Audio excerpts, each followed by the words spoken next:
Willpower is the ability to control attention, emotions, and desires. Willpower is one of the essential qualities needed to influence your health, wealth, relationships, and professional success. The best way to improve your self-control is to see how and why you lose control. Self-knowledge is the foundation of self-control, especially of how we find ourselves in willpower trouble. One thing the science of willpower makes clear is that everyone struggles in some way with temptation, addiction, distraction, and procrastination. The ability to control the impulses that helped us become fully human. People who have better control of their attention, emotions, and actions are better off almost any way you look at it. Self-control is a better predictor of academic success than intelligence, a stronger determinant of effective leadership than charisma, and more important for marital bliss than empathy. Yes, the secret to lasting marriage may be learning how to keep your mouth shut. Willpower is about harnessing the three powers of I will, I won't, and I want to help you achieve your goals and stay out of trouble. The upper left side of the prefrontal cortex specializes in I will power. It helps you start and stick to boring, difficult, or stressful tasks, like staying on the treadmill when you'd rather hit the shower. The right side, in contrast, handles I won't power, holding you back from following every impulse or craving. The third region, just a bit lower and in the middle of the prefrontal cortex, keeps track of your goals and your desires.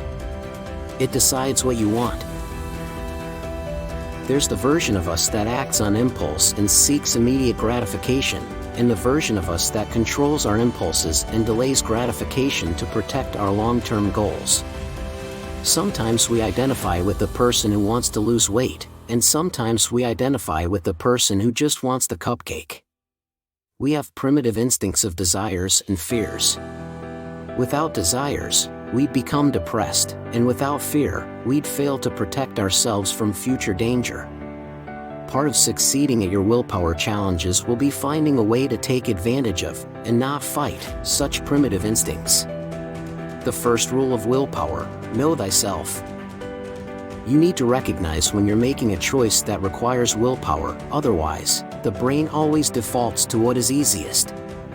When your mind is preoccupied, your impulses, not your long-term goals, will guide your choices. Train your brain for willpower. Neuroscientists have discovered that when you ask the brain to meditate, it gets better not just at meditating, but at a wide range of self-control skills, including attention, focus, stress management, impulse control, and self-awareness. People who meditate regularly aren't just better at these things.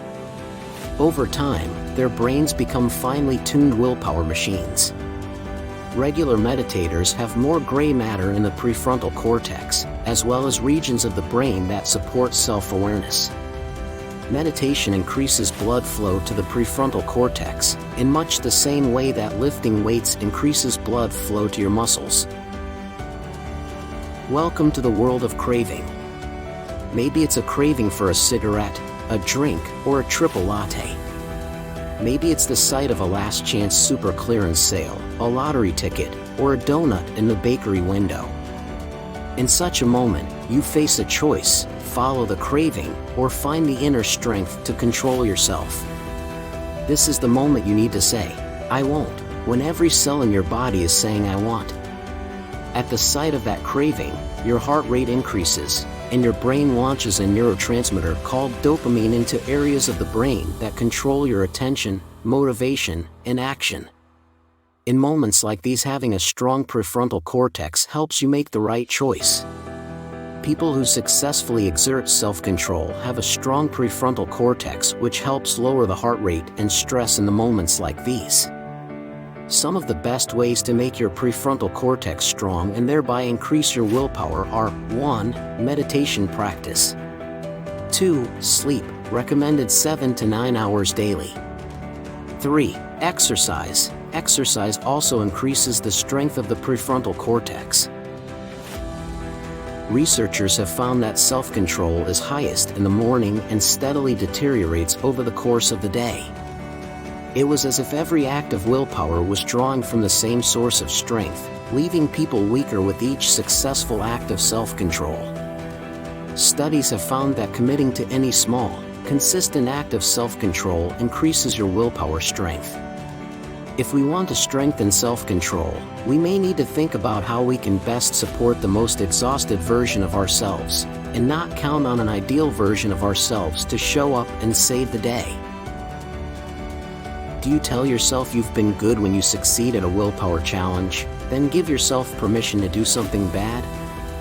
Progress can paradoxically undermine our motivation, and optimism can give us a license to indulge in vice. Don't mistake a goal-supportive action for the goal itself. You aren't off the hook just because you did one thing consistent with your goal. Notice if giving yourself credit for positive action makes you forget what your actual goal is. When the brain recognizes an opportunity for reward, it releases a neurotransmitter called dopamine. Dopamine tells the rest of the brain what to pay attention to and what to get our greedy little hands on. A dopamine rush doesn't create happiness itself, the feeling is more like arousal. We feel alert, awake, and captivated. We recognize the possibility of feeling good and are willing to work for that feeling. Research has proven that dopamine's primary function is to make us pursue happiness via action, not to make us happy. When dopamine puts our brains on a reward-seeking mission, we become the most risk-taking, impulsive, and out-of-control version of ourselves. Do you know what your own dopamine triggers are? Food? Alcohol? Shopping? Facebook? Something else? This week, pay attention to what captures your attention. What unleashes that promise of reward that compels you to seek satisfaction? Start to see how many of their willpower failures are hastened by dopamine triggers in their everyday environments. Notice what the promise of reward feels like, the anticipation, the hope, the excitement, the anxiety, the salivation, whatever is going on in your brain and body. Then give yourself permission to give in. A life without wants may not require as much self-control, but it's also not a life worth living. Neuroscientists now suspect that an underactive reward system contributes to the biological basis of depression.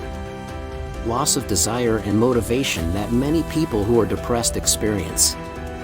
It's clear that we need the promise of reward to keep us interested and engaged in life. If we are to have any self-control, we need to separate the real rewards that give our lives meaning from the false rewards that keep us distracted and addicted. Learning to make this distinction may be the best we can do. Desire is the brain's strategy for action. It can be both a threat to self-control and a source of willpower. The worse a person felt about how much they drank the night before, the more they drank that night and the next. Welcome to one of the biggest threats to willpower worldwide, the what the hell effect. The what the hell effect describes a cycle of indulgence, regret, and greater indulgence. When you're feeling down, what do you do to feel better? If you're like most people, you turn to the promise of reward. The most commonly used strategies for dealing with stress are those that activate the brain's reward system: eating, drinking, shopping, watching television, surfing the web, and playing video games. Wanting to feel better is a healthy survival mechanism, as built into our human nature as the instinct to flee danger. If we want to avoid such stress-induced willpower failures, we'll need to find a way to feel better that doesn't require turning to temptation. The most effective stress relief strategies are exercising or playing sports, praying or attending a religious service, reading, listening to music, spending time with friends or family, getting a massage, going outside for a walk, meditating or doing yoga, and spending time with a creative hobby. The real stress relievers boost mood-enhancing brain chemicals like serotonin and GABA, as well as the feel-good hormone oxytocin.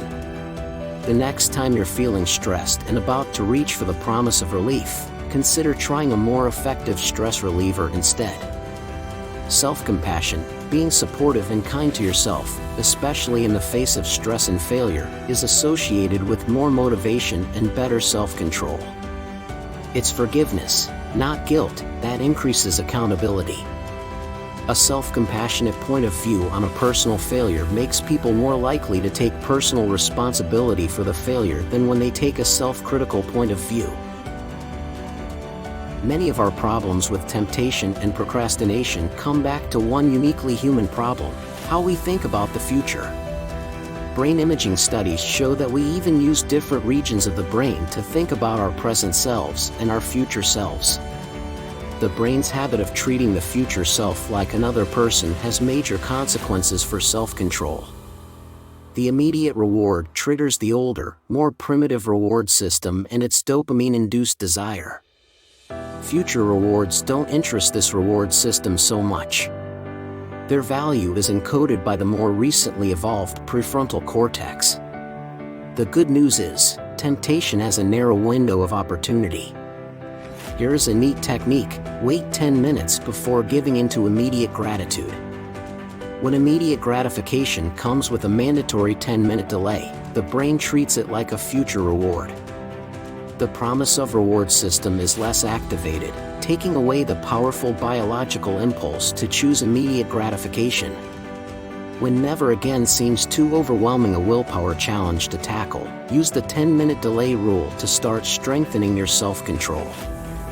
It is one of the most puzzling but predictable mental errors humans make. We think about our future selves like different people. We often idealize them, expecting our future selves to do what our present selves cannot manage. Sometimes we mistreat them, burdening them with the consequences of our present selves' decisions.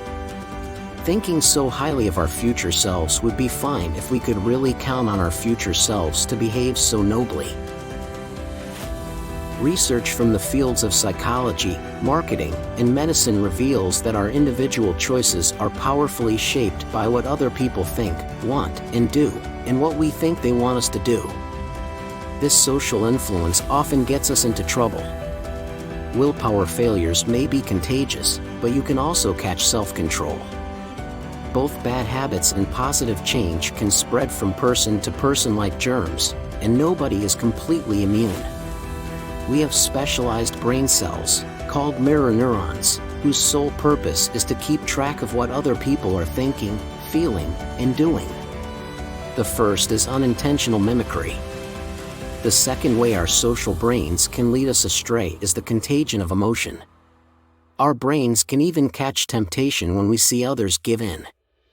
Research shows that thinking about someone with good self-control can increase your own willpower. When you need a little extra willpower, bring your role model to mind. Ask yourself, what would this willpower wonder do?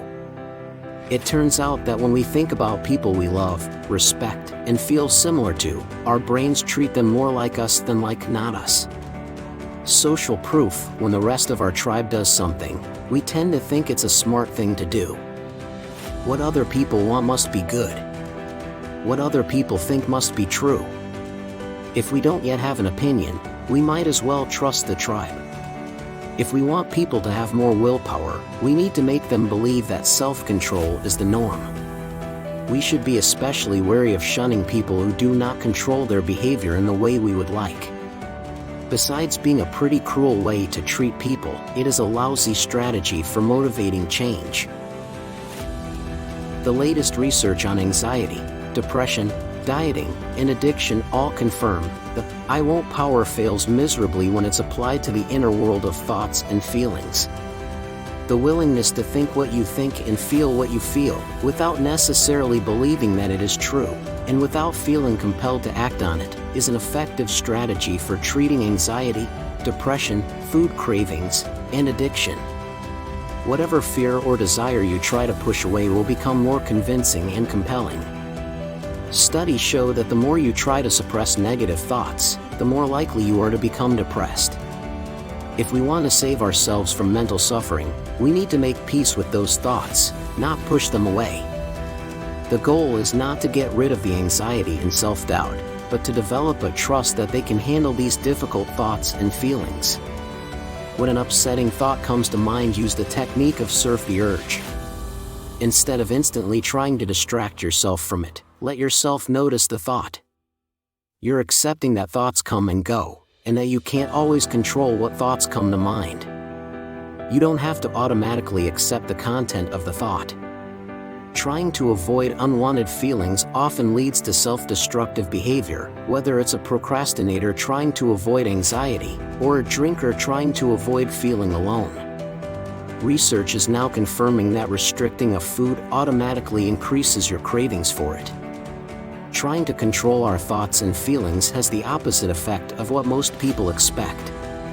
If we truly want peace of mind and better self-control, we need to accept that it is impossible to control what comes into our mind. All we can do is choose what we believe and what we act on. Our human nature includes both the self that wants immediate gratification and the self with a higher purpose. Self-control is a matter of understanding these different parts of ourselves, not fundamentally changing who we are. If there's a secret for greater self-control, the science points to one thing: the power of paying attention. It's training the mind to recognize when you're making a choice, rather than running on autopilot. Here are 5 action steps you can take to put these ideas immediately to work. 1.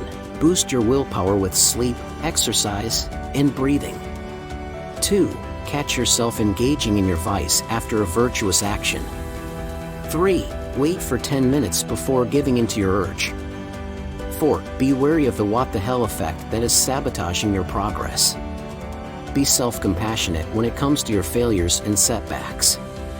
5. Remember, trying to suppress thoughts and cravings will inevitably lead to frustration.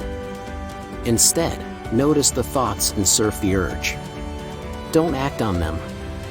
This was the summary of the Willpower Instinct, presented by Animated Insights. If you like the video, please like and hit subscribe. Thank you for watching, and happy increasing your willpower.